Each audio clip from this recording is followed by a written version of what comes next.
What's up, guys? So I'm going to be doing a reaction, what do you call it? First reaction video to Suicide Squad. It's a film coming out. I'm actually pretty excited about this. It's about, how do I explain this to you non-geek people? So, if you guys know who Superman and the superheroes are, there's supervillains that go along with those superheroes, like the Joker. And basically what the Suicide Squad is a group of villains who have made some arrangement to get out of jail, work for the forces of good as some sort of contract to get out of jail earlier or just get out of jail. So it's an interesting concept. Again, this is something I'm not deeply, I don't know too much about it, honestly. I'm not a super geek. I don't read comics like this all the time. Anyhow, ever since I heard about it and I saw the first photo on Reddit of the Suicide Squad with the actors in their costumes, I was intrigued. So let's take a look. I haven't seen this yet. Basically, at Comic-Con, which is a well-known convention, if you guys don't know, they released a 3-minute teaser slash trailer on this thing. And from what I can tell, I don't like the new Joker look. It looks kind of lame compared to, I mean, everyone's thinking of the Dark Knight Joker, but this Joker, he just looks weird. He has like braces for teeth or something. Anyhow, let's watch this thing. 3, 2, 1, go. It's taking some work, but I finally have him. The worst of the worst.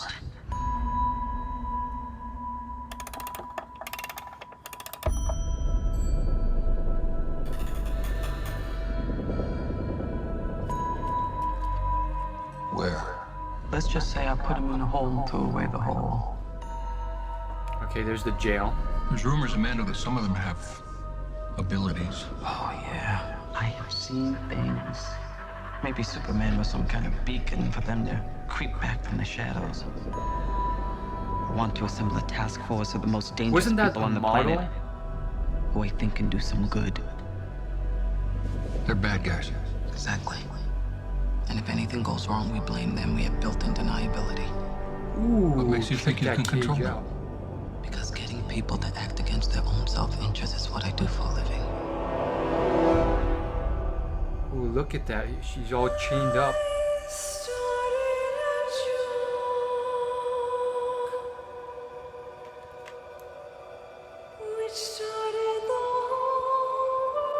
Okay.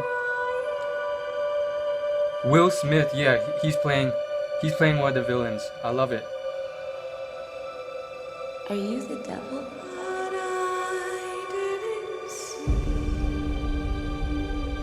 There's Will Smith again. All you need to Everyone know is knows you it's work him. for me.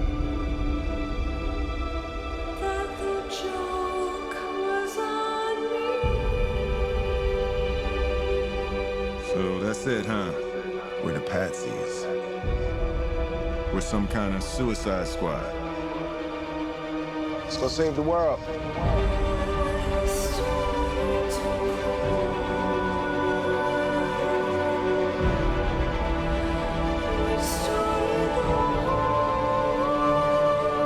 Okay.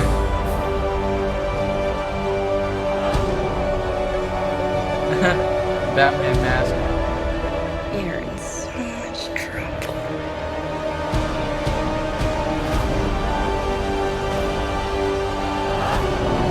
Hope you got insurance. Oh, I know her. Margot Robbie. They just did a movie together, Will Smith and Margot. Now they say Oh, about the she- crazy ones. Huh?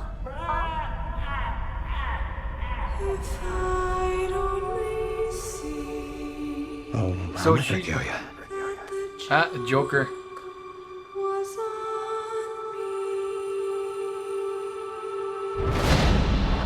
I'm just gonna hurt you. Really, really bad. Suicide Squad. August 2016. Ooh, so it seems to be already filmed. It's already done post-production. at least partially. Wow, what an interesting video. Ooh, what can I say? First off, as far as the Joker goes, is that even the Joker? I assume it is.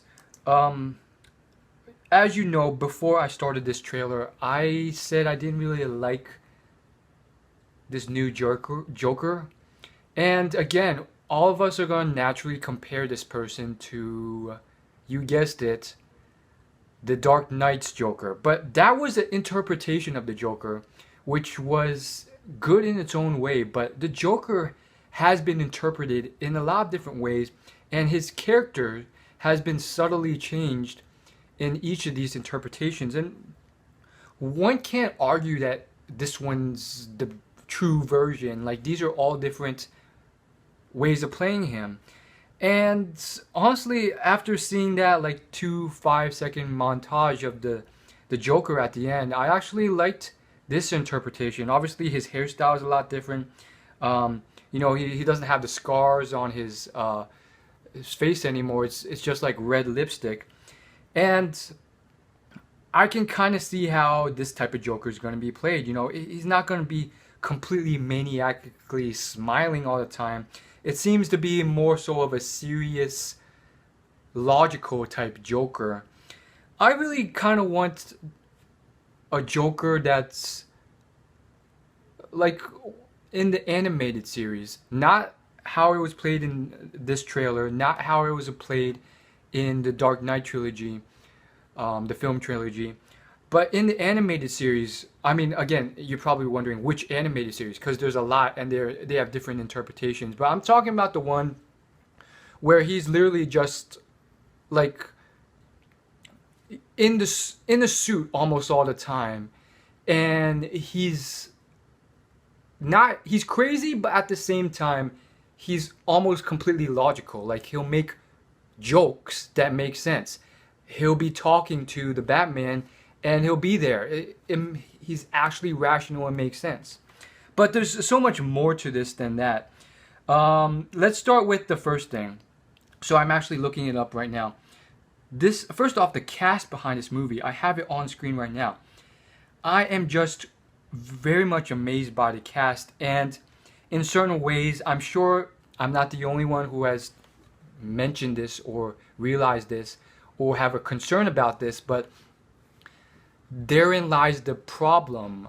Sometimes I always feel like it's a mistake to cast star power over actual talent and who will actually properly fit the role and do it justice.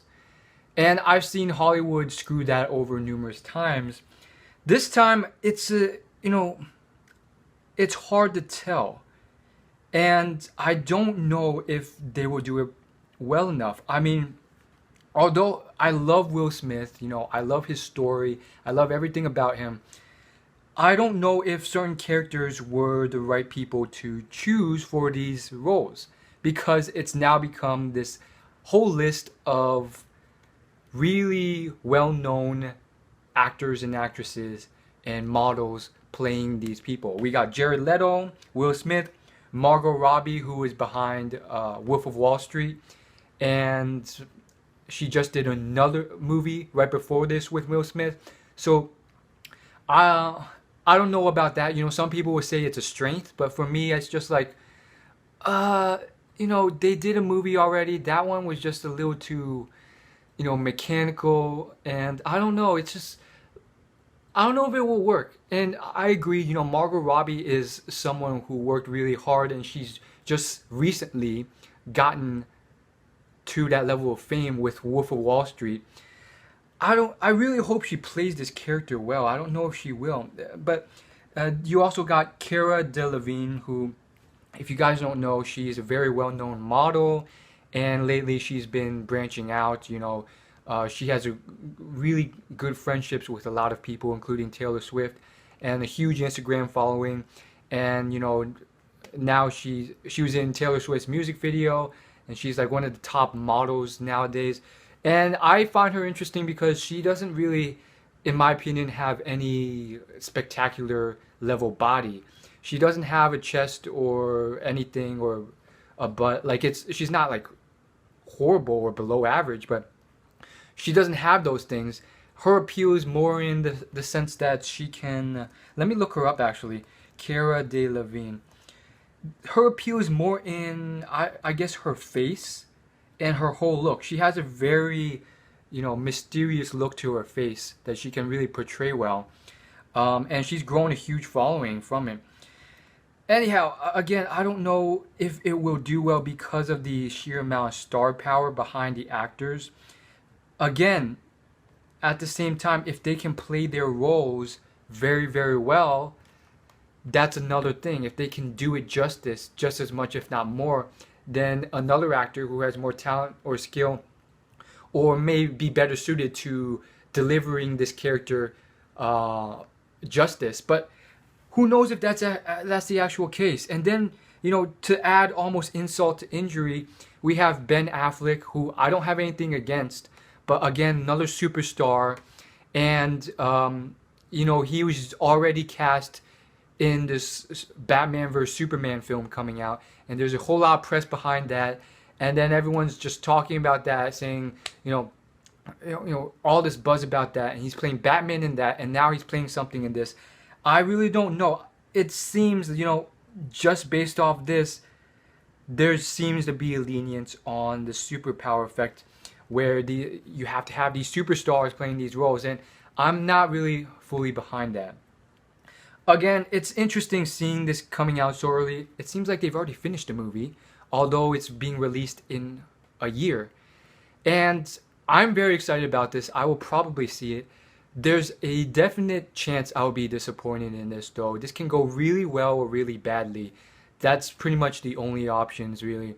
Badly as in it's mediocre. The plot's predictable. The acting's not subpar, but just like average or slightly above average. And there's no like real kick or spark.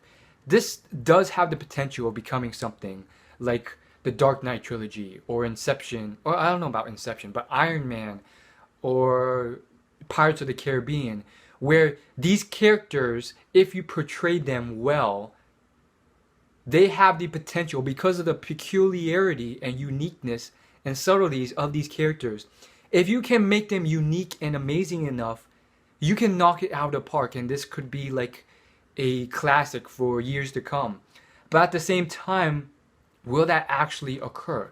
Again, for me, I don't think Will Smith was the right... I mean, it's tough to say, because when you see Will Smith in a movie, everyone identifies immediately that this is Will Smith. And that can be a disservice in this sort of thing. They don't think of a supervillain. They look at him, and in this one for sure, they think Will Smith. So again, I don't know what to say. Again, the whole concept about this film excites me. And again, I'm just very excited about it. But at the same time, it's just like, I really hope they do it some justice. Obviously, there's some parts in it that really they just look awesome. Like this whole thing about like these super powerful villains who are being held in detention in these sophisticated, complicated, high tier jails. That's a concept that's been done numerous times in many films, from Austin Powers to the Batman Arkham Asylum video game, to Kung Fu Panda, to Bleach, the anime/manga. And I mean, I love that concept, but a lot of times they don't do it well. They did it fairly well in Kung Fu Panda, and I always love that concept, and I would have wanted to explore that much deeper. And it's just awesome seeing like a supervillain who's so powerful that every bit of him has to be detained in a very peculiar way, or he'll be able to escape. I just find that quite awesome. But again, I really hope to see something unique or interesting about the script, about the plot, about the characters, because this film has the potential to just take a U-turn and just be very platonic, very predictable, very boring. Oh, let's round up these villains, let's save the world. That's it. And again, judging from that line in the movie, let's save the world by Will Smith, I'm really hoping it doesn't go there. If anyone involved in the film is watching this little video on YouTube and that's what the film's looking like, even if you're done recording the whole film, if you can, I would suggest spicing it up, getting those actors back, and adding some new scenes, because we want something more than what the trailer already shows. If the whole story can be summarized in that trailer, I don't know if I'll watch it. Again, I can't say anything more about the film based off that short thing. I mean, technically I could talk for hours about this, but you got the gist of what I'm saying. Yeah, thanks for watching. I'll see you later. As always, leave it a like if you like this video, and hit the subscribe button if you want to see more of me. And I'll see you in my next video. Thanks for watching. Again, sorry again if I'm not posting frequently. I've been posting a lot on my main channel lately, youtube.com/willyouLaugh. But thanks so much for watching. I'll see you later. Peace. So a couple days ago, Nintendo president Satoru Iwata died at the age of 55 from complications due to cancer. His net worth was around $2.1 billion. And of course, he made a huge impact on what is one of the biggest video game companies and